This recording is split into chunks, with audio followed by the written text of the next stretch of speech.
Hello, je m'appelle Erika, vous l'avez compris. Euh, Donc ce soir, Alice, elle m'a donné une mission. Elle m'a dit, Erika, il faut que tu racontes ta vie et il faut que tu sois inspirante. Donc, j'étais un peu mal barrée parce que normalement on était dans un sujet concret. Et donc là, j'ai vraiment dû faire un exercice et regarder dans toute mon expérience depuis que je suis arrivée à Des Familles, tout ce que j'ai fait, tout ce que j'ai pu apprendre via mes expériences. Mais avant de commencer, je voulais vous partager un secret, mais il faut vraiment que ça reste entre nous. Vous dites ça à personne, ok? J'ai 30 ans. Donc je vous dis ça parce que en fait là ça m'arrive tout le jour.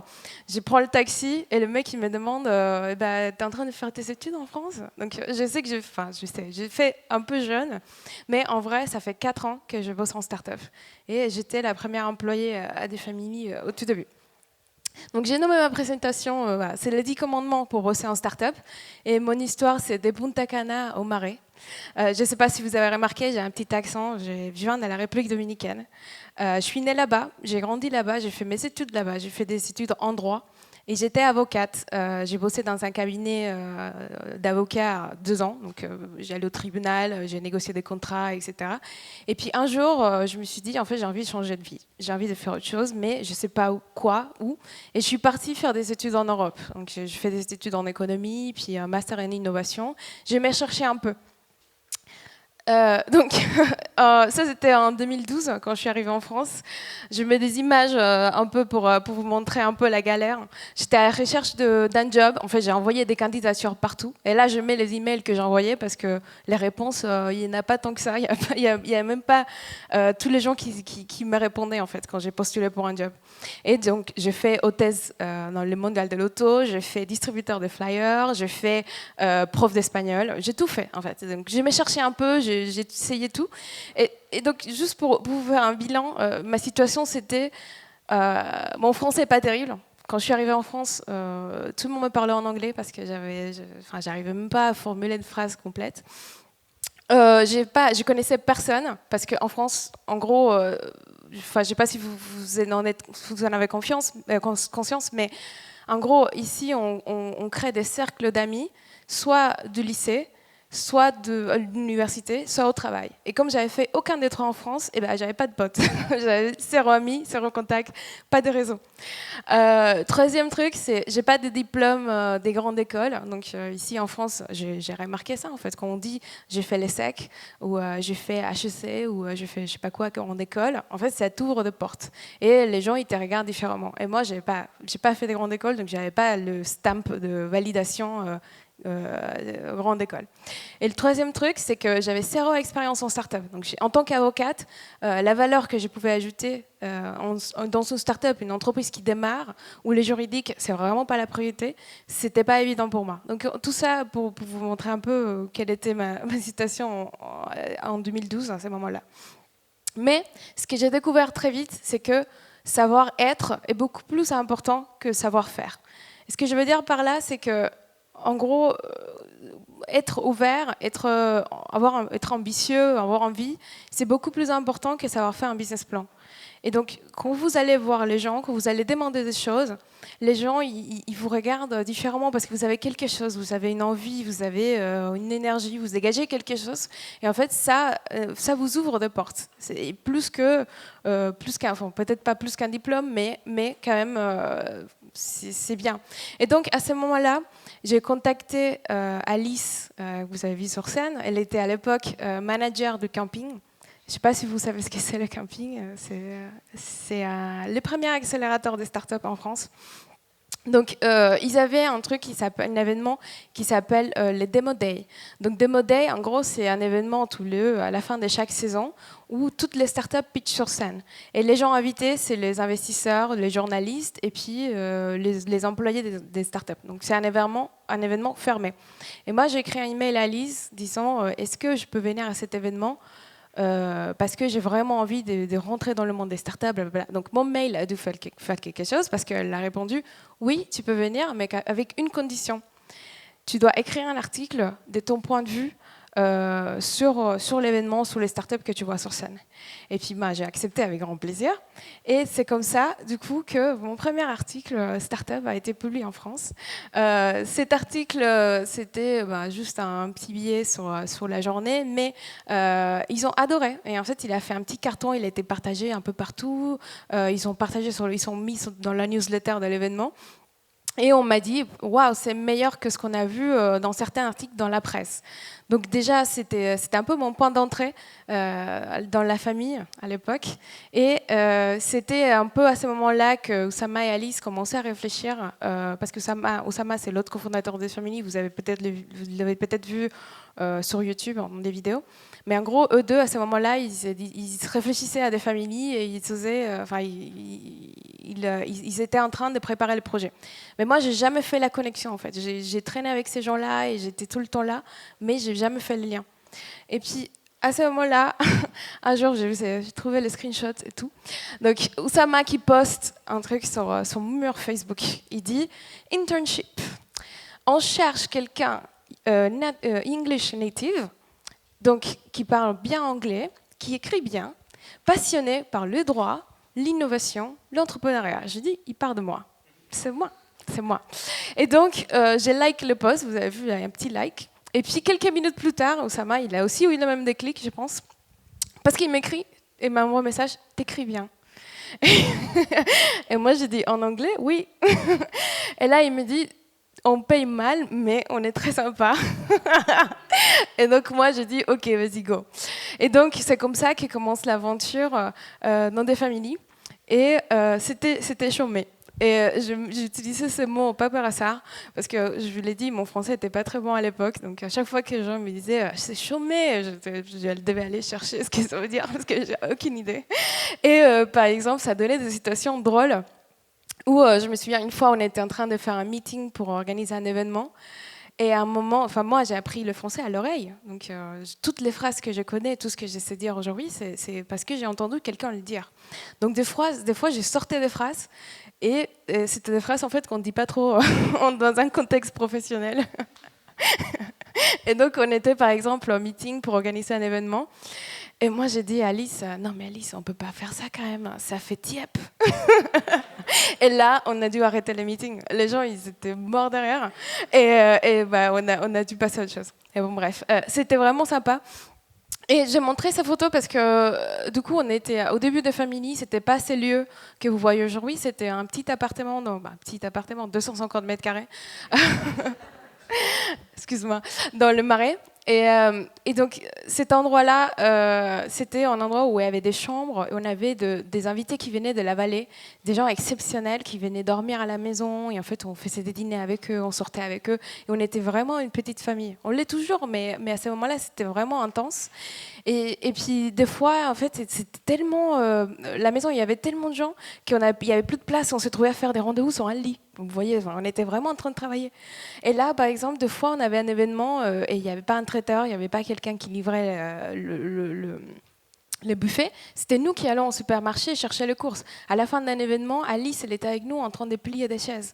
Donc, si vous voyez, ces images-là, pour moi, c'est ce que ça veut dire. C'est The Family, c'est une start-up aussi. Donc, pour moi, ça fait 4 ans que je bosse à The Family et c'est pas juste une société d'investissement, c'est vraiment une start-up aussi. Et pourquoi je me sens légitime pour vous parler aujourd'hui, c'est parce que même si je n'ai pas lancé une boîte, j'ai entrepris ma vie professionnelle et j'ai fait partie du début de l'histoire pour moi, ce qui est aujourd'hui une belle boîte, une belle start-up. Donc 4 ans plus tard, on est une trentaine de personnes. J'ai eu au moins 6 rôles différents dans la boîte, de la personne qui fait les slides à la personne qui développe des familles à l'international. Donc c'était vraiment une belle aventure et aujourd'hui je m'éclate toujours et je kiffe à fond.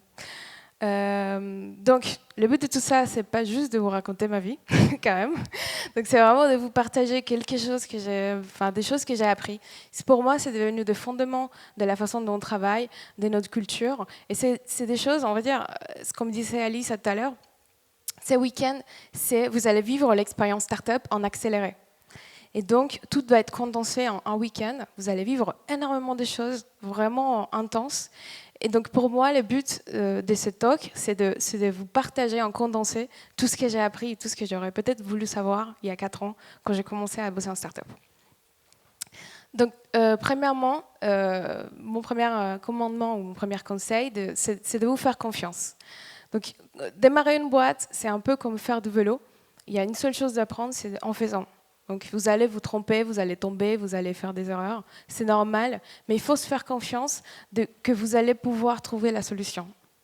Tout d'abord. Donc ça, c'est compliqué des fois de se faire confiance lorsqu'on n'a pas toute l'information, lorsqu'on ne sait pas ce qu'on fait, mais il faut faire pour apprendre. Mais il y a une chose sur laquelle vous pouvez vous faire confiance à 100%, et c'est les gens. Quand vous bossez avec quelqu'un, il faut toujours écouter son instinct, ce qu'on sent sur la personne. Je vous donne un exemple. Ici, à des familles, une fois, on a fait un événement avec un gros partenaire. C'était un événement assez important pour eux et donc pour nous aussi.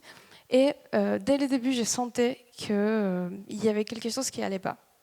Mais comme c'était un gros partenaire et je ne voulais pas provoquer un conflit, bah, j'ai rien dit. J'ai juste continué à avancer. Ici, c'est bon, on avance, on fait l'événement. Et puis, résultat, c'était une catastrophe. On n'était pas alignés sur des choses qui sont fondamentales pour des familles. Donc, typiquement, pour cet événement, ils s'étaient obsédés par des objectifs marketing, alors que nous, ce qui compte le plus, c'est le valeur de l'éducation ouverte, c'est la préciosité de notre communauté. Et donc là-dessus, c'était vraiment, pour eux, ce qui comptait, c'était d'avoir des adresses mail, de convertir les gens, etc., etc. Et donc, à ce moment-là, moi, cet événement, je l'ai très mal vécu et ça m'a appris une leçon que je n'oublierai jamais. C'est quand vous bossez avec quelqu'un, que ce soit un cofondateur, que ce soit un partenaire, que ce soit un employé ou qui que ce soit, et que vous avez un mauvais feeling sur cette personne, il faut vraiment l'écouter. Et comme l'opposé aussi, si vous avez un bon feeling avec quelqu'un, il faut aller, il faut tester. Et au pire des cas, si vous vous trompez, eh ben, vous aurez appris et vous allez pouvoir raffiner ces sens-là. Donc Alice, elle vous l'a dit, hein, on est stress là-dessus assez, mais c'est hyper important de ne pas prendre les choses personnellement. Et qu'est-ce que ça veut dire ne pas prendre les choses au personnel? C'est vraiment mettre de la distance entre nous et notre travail. Donc quand quelqu'un vous fait un retour sur ce que vous avez fait, c'est pas sur vous en fait, c'est pas une attaque personnelle, c'est vraiment quelque chose. C'est pas parce que vous avez fait de la merde que vous êtes une merde, concrètement. Mais en gros, c'est souvent les gens qui vous respectent les plus et qui vous aiment les plus qui vont vous faire les feedbacks les plus durs en fait, qui vont vous mettre les plus grosses baffes. Et ça, il faut les chercher et il faut être reconnaissant. Donc ces week-ends, en fait, dites-vous que quand quelqu'un vient vous faire un feedback, c'est quelqu'un qui a pris de son temps, qui a pris de son week-end pour venir passer du temps avec vous, pour vous aider, pour vous faire avancer. Cette personne ne veut que du bien pour vous. Et donc ça, j'ai envie de stresser là-dessus, c'est ne pas confondre politesse avec bienveillance. Il ne faut pas confondre entre ce qui est agréable et ce qui est utile. Donc typiquement, c'est une histoire un peu awkward, mais à des familles, on a eu une stagiaire qui sentait les épices. Donc, en gros, elle arrivait tous les matins, elle s'asseyait à son bureau, elle travaillait, et en fait, vous voyez les gens autour d'elle en train de mettre du truc, ça sentait les épices. Parce que je pense que chez elle, il doit y avoir quelqu'un qui faisait souvent à manger, et puis ça sentait toute la maison. Mais personne n'osait lui dire, parce que c'est dur en fait. Et donc moi, je me suis assise avec elle, je lui ai dit, écoute, c'était une conversation assez awkward, comme je lui ai dit, mais je lui ai dit, et en fait, elle était hyper reconnaissante. Elle m'a écrit une lettre, elle m'a fait un cadeau, merci beaucoup, etc. Parce que, en fait, ce que vous ne vous rendez pas compte, peut-être, c'est que quand on fait des feedbacks durs, souvent, c'est plus dur pour la personne qui le dit que pour la personne qui l'entend. Et par exemple, moi, personnellement, une fois, j'ai donné une conférence, et avant de monter sur scène, j'avais mangé une tartine ou je ne sais pas quoi, et j'avais mis de la confiture dessus. J'ai mangé, j'étais sur scène, j'étais « Ah ouais, merci beaucoup, je suis trop contente d'être là ». J'avais un gros truc sur la dent. Personne ne m'a rien dit. Et en fait, j'ai fait une conférence de 30 minutes, j'ai rigolé, ils sont rigolés avec moi, ils posaient des questions, etc. Et à la fin, j'arrive chez moi, j'ai fait comme ça, ah j'ai un gros truc. Et personne ne m'a rien dit. Ouais, merci. Et personne n'a rien dit. Et pourquoi? Mais parce que du coup, c'est beaucoup plus facile d'être poli que d'être bienveillant et de dire les choses. Voilà. Donc ce week-end, gardez ça en tête. En fait, à chaque fois que vous entendez un feedback, pensez amour. Voilà. Donc savoir nexter aussi très important. Rester sur les échecs, c'est une perte de temps. Donc, typiquement, un exemple que je peux vous donner de ma vie, c'est une fois, on m'a dit il faut préparer un workshop du jour au lendemain. Genre, on m'a dit demain matin, il faut qu'on prépare, on part de tel sujet, et c'était un sujet complexe. Donc, j'ai passé beaucoup de temps dessus. Je pense que j'ai même fait une nuit blanche. Et donc, les lendemains, j'étais, bon, c'est prêt, c'est tout. C'était un truc de 60 slides, hyper long, hyper complexe. Et puis, on m'a dit, en fait, le workshop a été annulé. J'étais pas contente, je l'avoue. Mais ça m'a appris deux choses. Premièrement, c'est pas grave, c'est next, on passe à la suite. Et deux, ne pas passer toute la nuit sur un truc qui n'est pas super important. Mais ce qu'il faut retenir, c'est que c'est pas parce que vous avez passé une heure à écrire un texte qu'il faut le garder. S'il n'est pas bon, il faut le jeter et il faut répartir des zéros.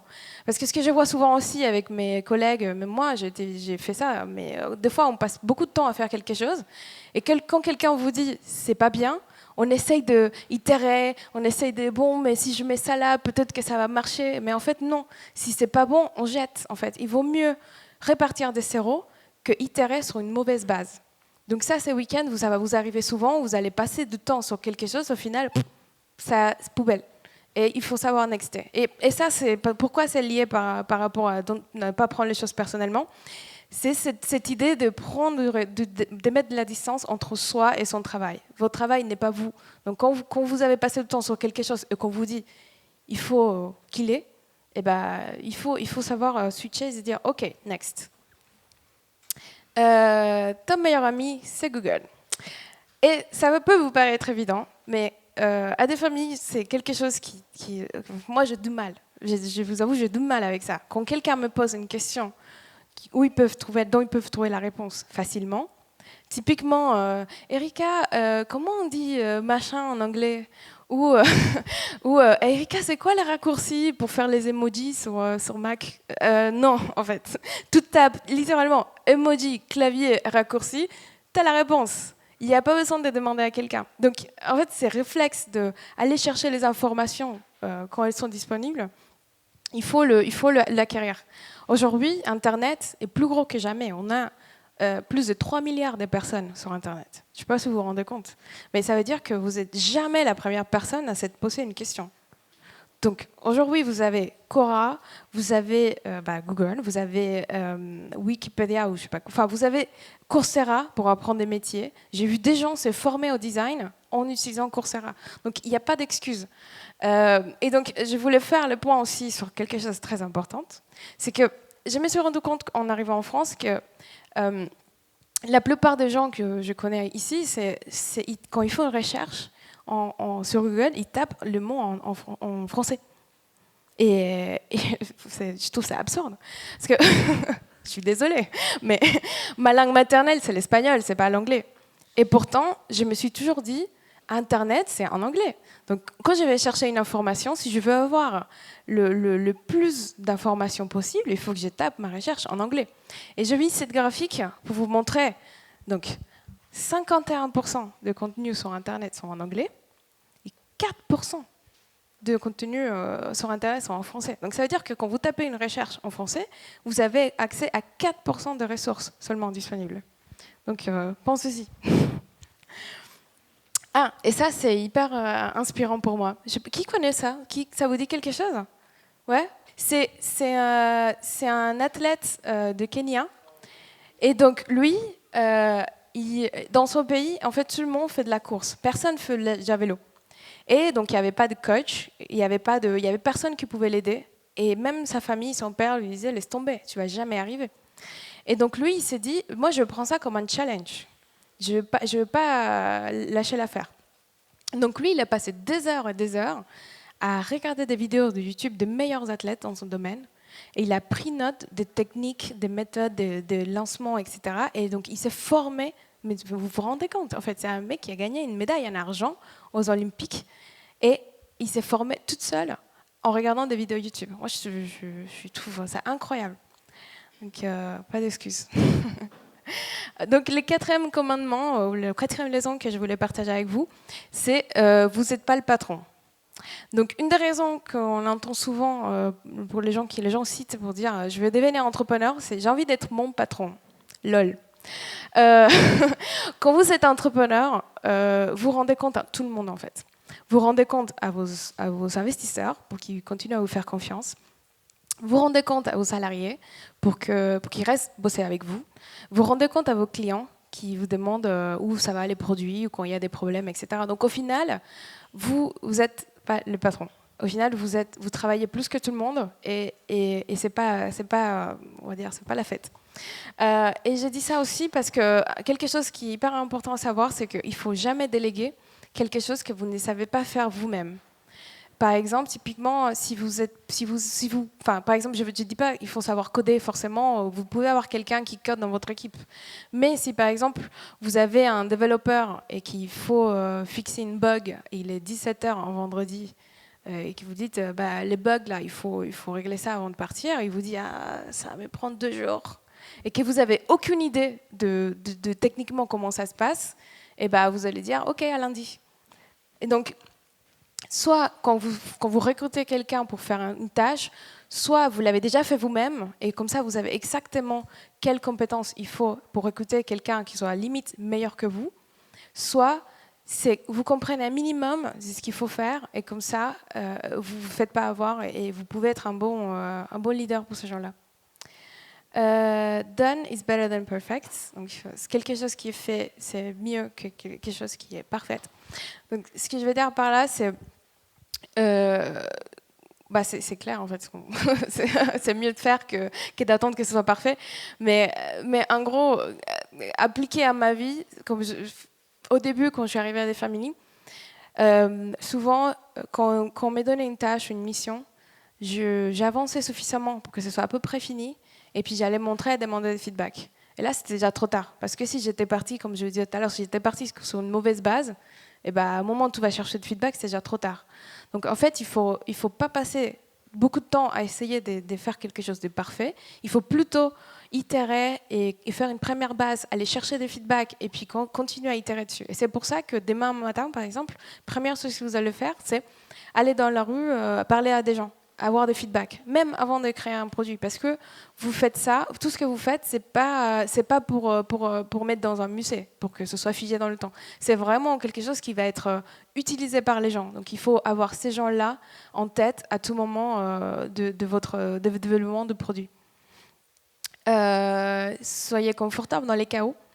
C'est quelque chose de très important à comprendre, que dans l'entrepreneuriat, il ne faut jamais chercher à anticiper des choses qui ne sont pas une priorité pour vous. Typiquement, quand vous démarrez une boîte, si vous n'avez même pas de produit, tout ce qui est compta, juridique, ce n'est pas des questions qui vous concernent aujourd'hui. Donc, vous focus sur le produit, et puis après, le reste, on verra. Et donc, il faut être confortable dans les chaos aussi, dans le sens où vous allez prendre beaucoup de décisions sans savoir toutes les informations, et il faut être à l'aise avec ça. Et ça, aussi très, très important, c'est si vous vous sentez prêt, c'est déjà trop tard. Par exemple, quand j'ai eu, je vous disais tout à l'heure, j'ai tout fait ici. J'ai fait de slides jusqu'à ouvrir de nouveaux pays, lever des fonds, etc. À chaque fois qu'on me donnait une nouvelle mission à des familles, j'avais un petit truc qui me faisait peur. Je disais, je vais peut-être pas y arriver en fait. Je ne sais pas si je vais y arriver. Et en fait, cette peur, au début, je l'ai vivais un peu mal. Mais au fur et à mesure, je commençais à l'écouter. Et je me suis rendu compte que cette peur-là, pour moi, c'est devenu un espèce de signe que c'est là il faut que j'y aille. Donc, quand on me dit il faut que tu ailles lever des fonds pour des familles, je dis j'ai pas un background des finances, je maîtrise pas tous les termes, etc. Mais j'y vais. Et en fait, cette peur, ces week-ends-là, au lieu de la mettre devant vous pour vous freiner, il faut la mettre derrière vous pour qu'elle vous pousse à avancer. Donc Voilà, j'espère que ça vous servira. Donc, 7e commandement, c'est often wrong, never doubt.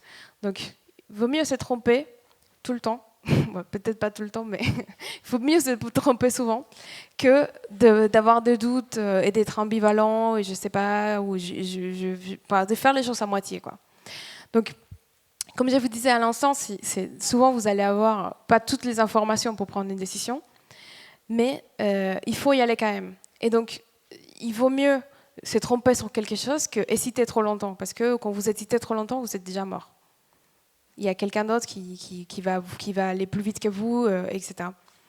Et qu'est-ce que ah oui, c'est ça. J'ai failli oublier. Mais en gros, ces doutes-là, c'est comme la peur que je vous ai disais à l'instant.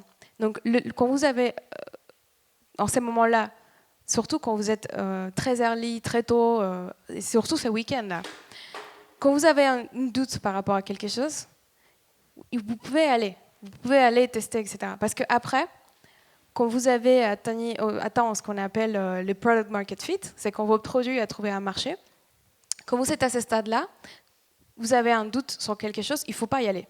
Parce que vous avez trop de risques. En fait, vous avez trop à perdre déjà. Donc, quand vous avez un doute et que votre startup elle est plutôt mature, il faut pas y aller. Il faut y aller quand vous êtes sûr.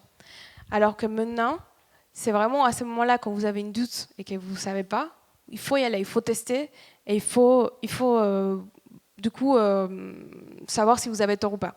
Parce qu'au début, en fait, ce qu'on remarque souvent chez les jeunes entrepreneurs, c'est que les gens, ils ont peur de se tromper. Et c'est complètement con. Parce que quand vous vous trompez, quand vous faites un choix, il y a deux possibilités. Soit vous avez raison, et à ce moment-là, vous allez gagner de l'argent, et donc vous allez savoir comment gagner plus d'argent, et donc vous allez continuer à faire ça. Soit vous n'avez pas raison, et à ce moment-là, vous perdez de l'argent, mais c'est le coût de votre éducation, de votre apprentissage. Et donc vous allez savoir comment ne pas faire pour la prochaine fois. Donc quoi qu'il arrive, en fait, il faut chercher à ne pas se tromper, c'est la pire chose que vous pouvez faire. Donc au pire, vous testez et vous savez si vous avez tort ou pas assez rapidement. J'ai bientôt fini, mais 8e commandement, c'est always be closing. Qu'est-ce que ça veut dire ? Souvent, ça m'arrive que je parle avec un entrepreneur qui démarre et il me dit « Ouais, j'ai une super idée. » Et bon, c'est vrai qu'on a commencé par faire A, et puis on s'est rendu compte que A, ça marchait pas trop, donc on a choisi de faire B. Et puis B, bon, ça marchait pas très... Mais au final, maintenant, on fait C. Et je te dis « Mais attends, ton pitch, il faut que tu le travailles, parce que là, c'est nul. » Et la personne me répond « Mais non, mais là, j'étais pas en mode pitch, là, j'étais juste en train de parler avec toi. » Et en fait, ça, j'ai compris assez vite, c'est que il faut toujours être en mode pitch. Donc, chaque rencontre que vous allez faire dans votre vie, que ce soit dans ce week-end ou pas, vous êtes toujours en train d'embarquer quelqu'un dans votre vision du monde ou dans votre produit. Et moi, ça m'arrive souvent, par exemple, je suis à un dîner et mon métier aujourd'hui, je m'occupe de la communauté d'investisseurs et des familles. Et ça m'arrive très souvent, je suis à un dîner et la personne me dit à la fin, mais attends, comment on fait pour devenir investisseur chez des familles ? Et alors que, par exemple, la dernière fois, j'étais chez ma cousine à Amsterdam, et c'était son époux qui m'a posé cette question. Et là, je me dis, je vais peut-être un peu loin. mais c'est parce que c'est devenu tellement naturel chez moi de toujours être en mode, je vis à fond ce que je fais, qu'au final, tu ne fais pas la différence. C'est pas un truc que tu peux on and off. En fait, c'est on tout le temps. Et ce truc-là, j'ai remarqué que les meilleurs entrepreneurs, ils l'ont. Quand ils peuvent être en train de boire de coups avec toi, mais à un moment, tu leur parles de sa boîte, ils te sortent leur portable et te disent « Regarde la nouvelle feature ». Et ils sont toujours en mode vente, ils sont toujours en mode pitch. Donc ça, c'est quelque chose qu'il faut vraiment que vous le réappropriez et que vous soyez toujours dans ces modes-là. 9e commandement, pour moi, c'est compliqué à expliquer, mais c'est important aussi. C'est l'amitié, c'est la conséquence et pas le but. Ça veut dire quoi ? Ça veut dire, par exemple, ici, à la famille, quand on a quelqu'un qui rejoint l'équipe et qui vient d'arriver, et qu'on le voit qui veut se faire pote avec tout le monde, et il arrive le matin, check, check, check, et non, lui, c'est mal barré. Il ne va pas rester longtemps.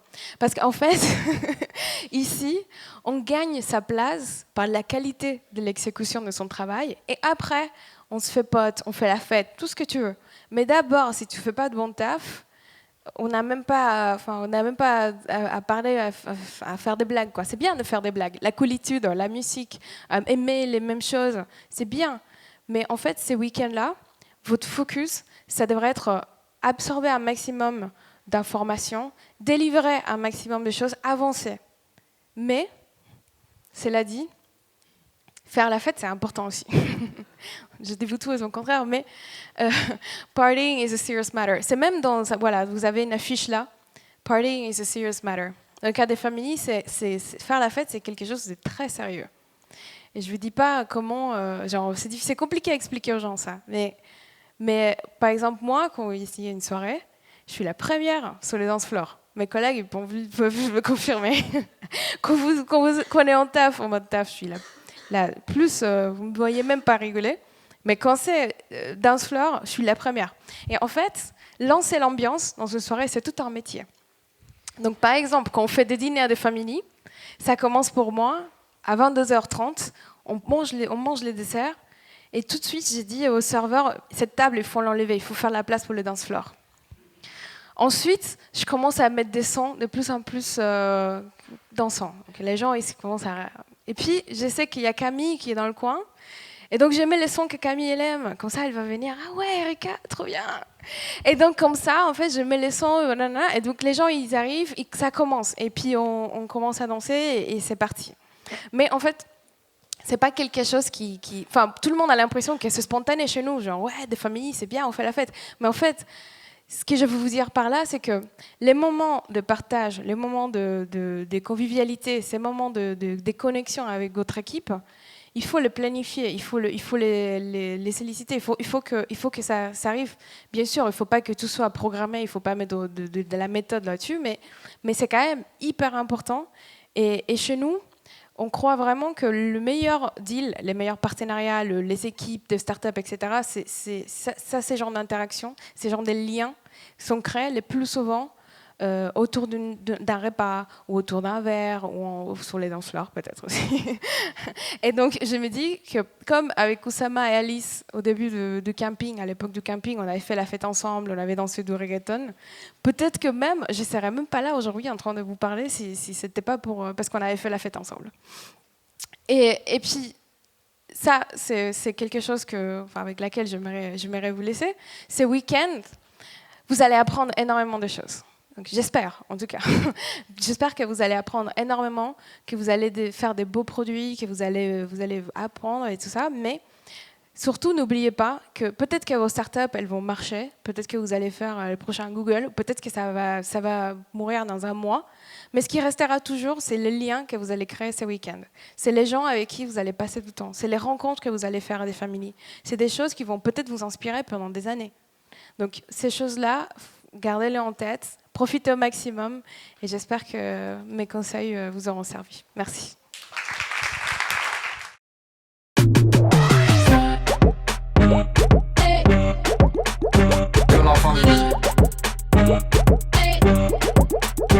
la famille.